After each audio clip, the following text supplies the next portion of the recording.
Yo, what's up and welcome to the channel. My name is Mugisha. If you're new, consider subscribing. And this is actually a completely different thing from what I used to post on this channel. And it's been a couple weeks, maybe a month since I posted anything. But I have this new idea. I have this new thing that I want to start be doing on this channel so I can be more consistent with what I'm posting. Because I want to do this, but I just haven't. It takes a lot. And having this new system, I think it's going to help a lot with consistency and just what to talk about. I'm going to start implementing reflection questions into what I'm going to be talking about. And why I think that's very important and good is because it's going to help me to really ponder and think about what I'm talking about. And it's going to give me a way to express my opinion, because at the end of the day, this channel is a hub for my philosophy or my way of life that I hope people can find reasonably good to apply it to their own lives.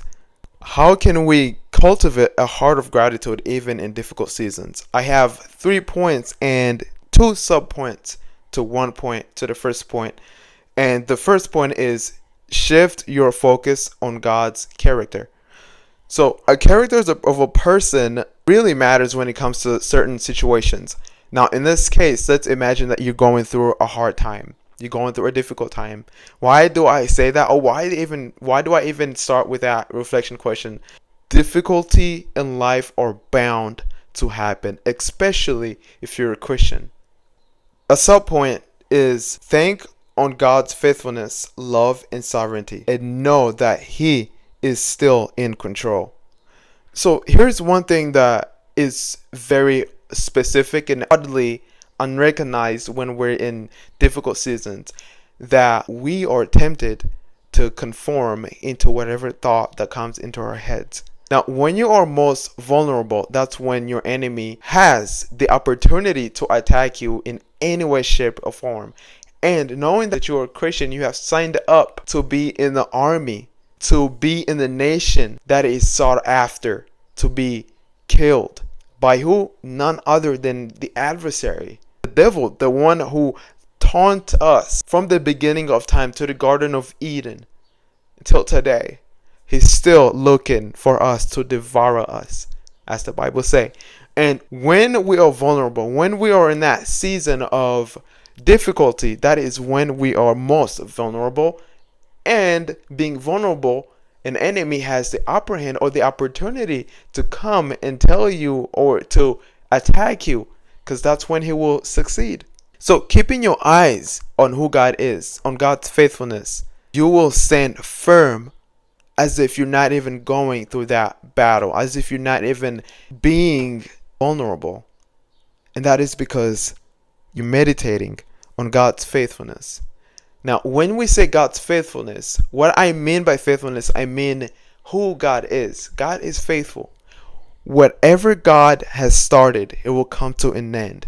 When David was crowned the king of Israel, he underwent some difficult seasons before he became the king who reigned all over Israel.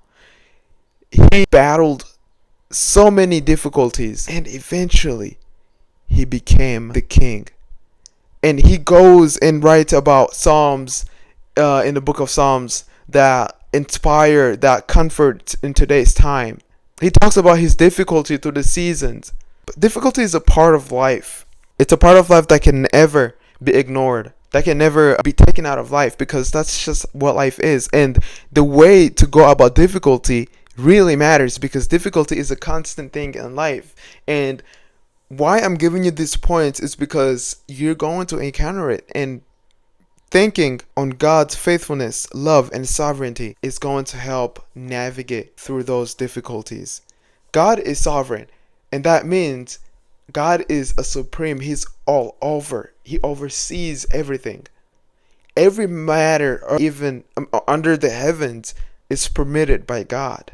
Another point is, remember past faithfulness, how God has come through in the past. And keeping a gratitude journal, it could help a lot, by the way. So when you think about something that happened in the past, if it's good, you're going to smile about it. If it's bad, you're probably not going to want to think. It's not going to be pleasant. Same thing. Knowing what God has done in the past really gives you that fuel to keep persistent because you that God has come through. Think about the time when you were in the world, when you were sinning, when you were just not feeling good. Let's say you had just given your life to Jesus Christ. Now you're struggling, trying to shift into this new person.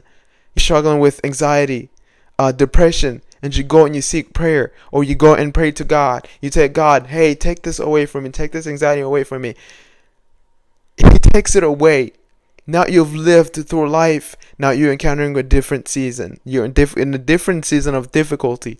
When you think back to that time when you prayed and asked God to deliver you from this specific thing, you start to be grateful. You find substance in what you're going through.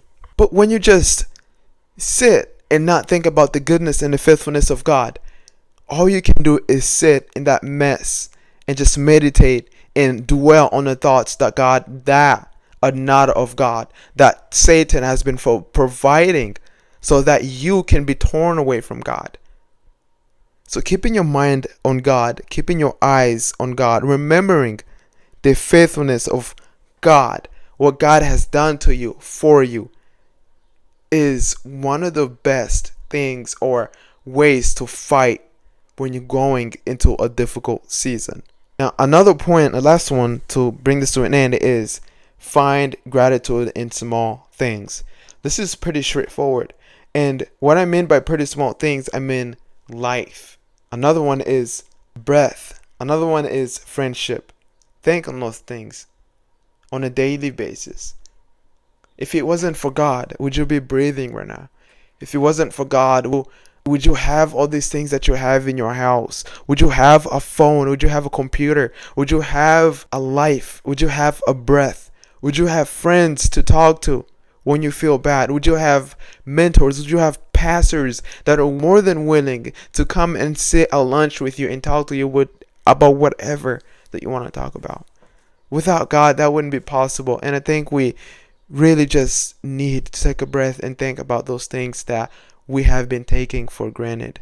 Alright, that's gonna be it for this video. If you like this new thing, I definitely do encourage you to share it and subscribe, and I'll see you in the next one.